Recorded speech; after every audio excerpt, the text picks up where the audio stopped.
How to become fluent in English without living in an English speaking country. Now, contrary to popular belief, you do not need to live in an English speaking country in order to immerse yourself in English or just become fluent in the English language, period.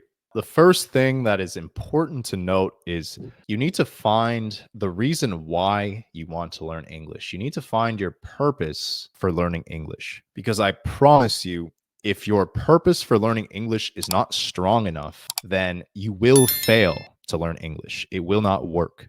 So, simply put, there are good reasons and there are bad reasons for wanting to learn English. Let's go over some of the good reasons first. A good reason for learning English could be opportunities in the business world or in any field that you work in.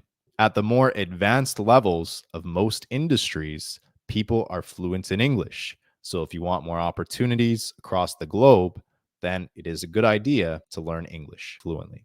Becoming fluent in English will be aligned with your business and work goals, which will make it easier for you to find the motivation and the discipline to actually do the things that are required to become fluent in English. Another good reason for wanting to learn English would be for school purposes or pursuing higher education. This could mean things such as trying to get admitted into a university that requires you to score a certain score on the IELTS or TOEFL exams, or just pursuing higher education, perhaps because you want to teach English one day, you want to become an English professor, maybe you want to work in the world of linguistics, anything along the lines of that. Now, these are great reasons and obvious reasons for wanting to learn English because you'll actually need a certain level of fluency in English in order to achieve these goals. Again, your goals are aligned with becoming fluent in English. Another good reason would be for traveling purposes. Now, as of today, at the time this video was recorded, in 2024. English is the most popular language in the world, and it is the most universal language in the world. If you travel to international airports, most likely the native language of that country will be translated into English for most of the forms of communication. If you would like to travel to different places in the world, much easier to navigate your way through those experiences with fluent English, which again means your goals are aligned with becoming fluent in English. And finally, another good reason could be for relationship purposes. Now, not just any relationships, but if you want to build deeper relationships with certain people and build more meaningful relationships, then it would be a great idea to become fluent in English, as English is the most popular language in the world. So that's almost 1.5 billion people that you cannot build a deeper relationship with because you do not speak English fluently. And if you ever plan on building deeper relationships with people in English speaking regions, then the situation will be even more magnified. Now, let's get into some bad reasons why someone would want to learn English. Now, the first one would be wanting to learn English out of a vanity. If you just want to learn English because you're vain, then that's a terrible idea. And honestly, I've seen this a lot throughout all the people I've helped learn English, and most of them fail. Most of them absolutely fail and do not successfully become proficient in the English language. The reason why they fail is because their purpose does not align with the time and as required to become fluent in English. People who want to learn English out of vanity or just to be cool as their main purpose for learning it will simply underestimate the amount of time and effort that it takes. And once they realize how much time and effort that it will really take to become fluent, then they decide that it is no longer worth it because their reason for learning the language is simply just not strong enough. It's not a good enough reason. In other words, English does not have enough utility for them and their personal lifestyles in order to dedicate a bunch of time and effort every day consistently for years just to learn English to maybe not really use it. Another bad reason for wanting to learn English is just due to peer pressure. This could be from your friends or your family members who are really trying to force you to learn English when you don't really have a reason for learning English. Perhaps you live in a place in the world where English is not really spoken and you don't really plan on moving or interacting with people outside of your country or your region. For this reason, even if people are telling you and trying to influence you to learn English, if you do not want to do it yourself, if you have no reason to do it yourself, you're going to have an extremely difficult time finding the motivation and the discipline to put forth the effort that is needed to become a proficient English speaker. It's not impossible that you could still learn English this way, but it's going to be 100 times more difficult than someone who is self driven to learn the language. And the last bad reason for wanting to learn the English language, and a lot of people might disagree with me on this point, but I would say it would be trying to learn English just for fun.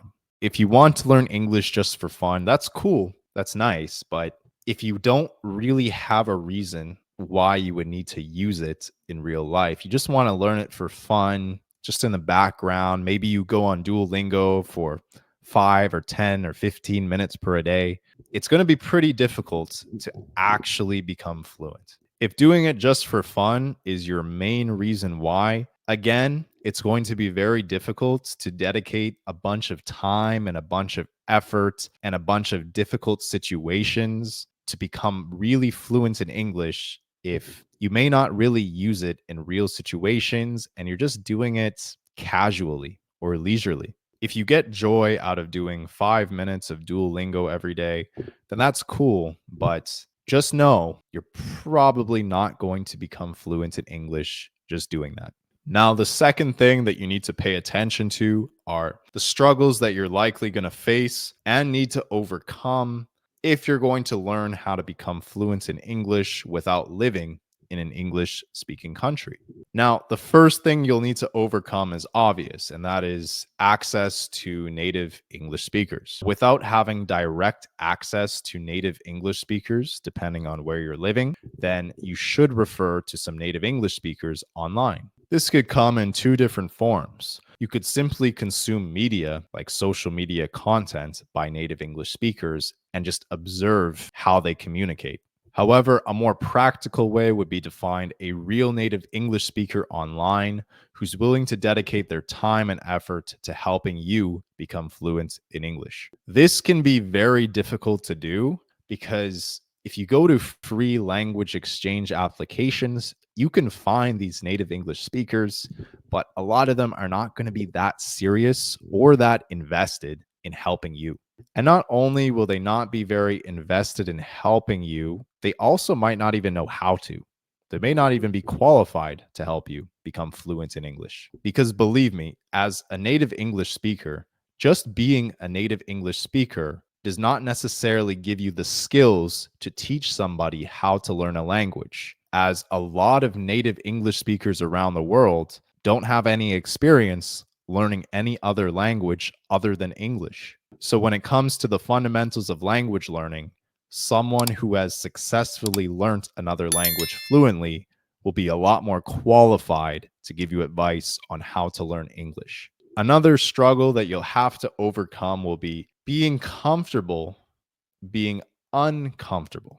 Now, I know that this is an oxymoron, but essentially it means you need to be comfortable with difficult situations, such as speaking broken English, not having other native speakers online understanding what you're saying, you not being able to understand what they're saying, having a lot of awkward, weird, and uncomfortable conversations with people with a lot of pauses and miscommunications.